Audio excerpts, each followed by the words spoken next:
Keesokan paginya, Feng Tianxing berinisiatif memanggil beberapa orang ke Huahai untuk mencari tahu. Rouning berkata bahwa penyakitnya tidak akan hilang, tetapi mengabaikannya dengan alasan dia sedang tidak enak badan. Begitu kedua melihat situasi ini, dia segera menarik Feng Tianxing untuk pergi, dan dengan antusias menyuruh keduanya untuk beristirahat dengan baik. Setelah tiruan kedua dan Feng Tianxing pergi, Feng Tianxing keluar dari ruangan. Keke dan Roumi yang sakit muncul di depan Feng Tianxing bersama. Keke pertama-tama membungkuk dalam-dalam pada Feng Tianxing. Terima kasih, jarang ada orang yang mengagumiku seperti itu. Feng Tianxing hanya mengangguk. Hari ini aku akan mengajarimu satu hal lagi. Kuharap kamu tidak merasa jijik. Keke tertegun sejenak, dan mengatupkan mulutnya. Hanya saja, jangan menjadi ras manusia. Feng Tianxing tertawa. Tentu saja bukan ras manusia. Keke juga sedikit santai saat mengikuti Feng Tianxing. Feng Tianxing memandang Catkin di sampingnya. Apa yang kamu katakan bahwa sesuatu terjadi sebelumnya? Rouning melirik Keke di sebelahnya, dan memutuskan untuk tetap mengirimkan suaranya. Tuan Feng, saya ingin hidup dengan ras manusia itu, dan Anda juga kekurangan orang untuk menghubungi mereka di sana. Feng Tianxing berpikir sejenak sebelum berbicara. Saat ini, tidak diperlukan tenaga kerja di sana. Saya berencana membiarkan mereka berkembang dan mengasah keterampilan mereka. Rouning menggertakkan giginya. Saya ingin hidup dengan umat manusia, bahkan jika saya mengubah identitas saya, tidak masalah. Saya tidak ingin mengatakan sepatah kata pun kepada ras iblis itu. Feng Tianxing sedikit mengernyit. Karena kamu sudah bertekad, aku akan menemukan jalan setelah aku kembali kali ini. Tapi aku telah memilih beberapa jalan, jadi aku tidak bisa menyesalinya. Kamu masih punya waktu untuk memikirkannya, lanjutkan. Setelah pencetakan selesai, Feng Tianxing berdiri, merobek celah di angkasa, dan berkata kepada Keke. Ikuti aku. Keke mengikuti Feng Tianxing dengan cermat.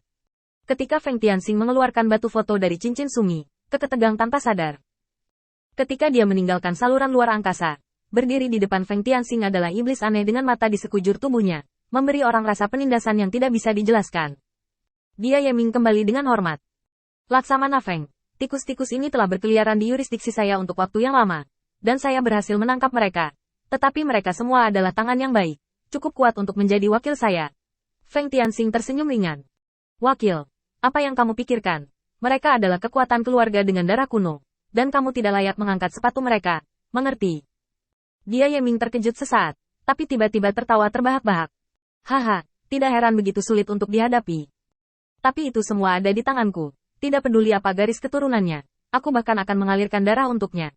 Mendengar percakapan antara dua orang di sini, kedua setan yang berdarah itu tiba-tiba berteriak. Feng Tianxing, aku tahu itu kamu. Ayo kita pergi. Atau Patriark akan membawa orang dan membunuh semua bawahanmu. Setan lain juga berkata, kita semua adalah salah satu dari 12 garis keturunan kuno. Tidak perlu bertarung secara internal di sini. Pasti ada kesalahpahaman. Feng Tianxing bertindak seolah-olah dia tidak mendengar apa yang dikatakan kedua iblis itu, dan memandang Keke ke samping. Apakah kamu mengenali dua orang ini? Keke melangkah maju dan merobek kain hitam yang menutupi kepala kedua iblis itu. Pupil matanya sedikit menyempit. Kebetulan, keduanya berada di bawah-bawahan ayahnya Kechan. Memikirkan apa yang ayah saya katakan sebelum keberangkatan, sekilas terlihat jelas pengaturan apa yang telah dibuat ayah saya. Ingin mengetahui detail Feng Tianxing, lalu pertimbangkan kemungkinan merekrutnya ke dalam geng. Jika tidak, membunuh Feng Tianxing adalah pilihan terbaik jika sang ayah tidak bisa melawan keinginan kakaknya. Dan ini hanyalah persiapan untuk membunuh Feng Tianxing. Jika tidak, dia bisa mengirim orang untuk menyelidiki dengan meriah. Dia hanya ingin mencegah kematian Feng Tianxing terkait dengannya. Keke, kenapa kamu di sini? Ini benar-benar salah paham. Patriark Kechan memintamu datang ke sini untuk menikahi kami. Pasti salah paham. Jika kamu ragu, Laksamana Feng, tolong beritahu aku. Feng Tianxing memberikan instruksi kepada si Yeming yang berada di sampingnya. Kirim semua orangmu ke bawah. Aku masih punya urusan di sini. Kamu akan menjaga di luar dirimu sendiri. Jika ada yang berani masuk, aku akan menganggapmu sebagai penanya. Si Yeming mundur dengan anak buahnya. Dan pemandangan ini menyebabkan kedua iblis yang terikat itu terdiam sejenak. Menilai dari pengalaman mereka yang terbatas, 12 garis keturunan kuno dari ras iblis disingkirkan ketika ras iblis lainnya menyerah. Sekarang Feng Tianxing bertingkah seperti ini, dan ada Keke, ras iblis di sisinya. Mereka seharusnya aman. Kedua iblis itu cukup santai. Saat melihat Feng Tianxing, tidak ada banyak kemarahan di matanya. Bagaimanapun, mereka adalah iblis yang telah memiliki persimpangan dengan Patriark Kechan. Bahkan jika mereka mendorong hidung mereka tidak akan dapat menoleh ke arah mereka. Seorang iblis bahkan berkata dengan nada menyanjung. Laksamana Feng, Anda melihat ada kesalahpahaman besar dalam masalah ini, dan kami akan memberikan kompensasi kepada Anda di sini. Feng Tianxing meletakkan tangannya di bahu Keke dan berkata dengan lembut. Bunuh mereka, dan aku akan meminum hati mereka. Melanggar wilayahku. Jika aku bisa melarikan diri, secara alami aku akan mengabaikannya. Tetapi jika aku tertangkap, aku pasti tidak akan melepaskannya. Keke, bunuh mereka, dan aku akan memberimu kesempatan besar lainnya. Di tangan Keke. Di beberapa titik, Feng Tianxing memasukkan belati. Keke melihat kembali ke Feng Tianxing yang sudah dekat. Bukankah kamu sudah memiliki pegangan pada saya? Apakah itu tidak cukup? Hal-hal antara saya dan umat manusia tidak cukup untuk digunakan sebagai pegangan? Feng Tianxing menggelengkan kepalanya dan terkekeh. Tidak, aku membantumu menciptakan peluang. Aku belum merekam apapun di batu foto ini. Aku hanya perlu kamu mencatat kematian mereka berdua. Aku mencuri pisau ini dari Kedo. Jika satu keluarga bersatu, jika semua orang memiliki tujuan yang sama, maka akan ada solusi optimal untuk distribusi keuntungan, yaitu orang yang paling kuat akan mendapatkan sumber daya paling banyak. Jadi bukan giliran Anda. Jadi Anda membutuhkan seseorang untuk menciptakan kondisi. Membangkitkan konflik dalam keluarga. Biarkan kedua belah pihak bersaing memperebutkan sumber daya.